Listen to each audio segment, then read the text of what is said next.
মা আৰু বেটি আমি দুয়োজনী গৈ আছোঁ আমাৰ ঘৰত সদায় ফুৰিবলৈ অহা বনৰীয়া মেকুৰী এটাক গাখীৰ দিবলৈ। আৰু এয়া মেকুৰীটো সদায় মানে ৰাতিপুৱা সময়ত এনেকৈ আহে, দুপৰীয়া সময়তো আহে। তাৰমানে খোৱা সময়ত সি নিজে অট'মেটিক আহি যায়। এইটো আমাৰ ঘৰৰ পোহনীয়া মেকুৰী নহয় বাৰু, কিন্তু সদায় এনেকৈ আহে। আৰু যেতিয়া আহে কিবা এটা খাদ্য দিওঁ, যিহেতু বেয়া লাগে, কিবা এটা খাদ্যৰ সন্ধানতে আহে। আৰু আমাৰ মানে বেটিয়ে খুব মানে ফূৰ্তি পায়। আমাৰ ঘৰৰ পোহনীয়া মেকুৰীটো আছে থাকিলেও, তথাপি বাহিৰৰ পৰা অহা বনৰীয়া এনেকুৱা মেকুৰীবোৰকো আমি খাদ্য দিয়াটো উচিত, কাৰণ ইহঁতেতো খাদ্যৰ সন্ধানতে ঘূৰি ফুৰে।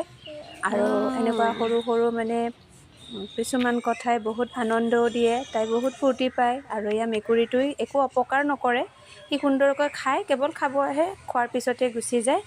আৰু এয়া সি প্ৰায় অলমষ্ট শেষেই কৰিছে যিখিনি গাখীৰ দিছিলোঁ। আৰু দিনতো আহে, দিনত আহিলেও দিনত ভাত দিওঁ। আৰু যেতিয়া আহে তেতিয়া কিবা এটা খোৱা খাদ্য খায়। খোৱাও শেষ হ'ল আৰু এতিয়া তাৰ টাইম হ'ল যোৱা। Bye bye.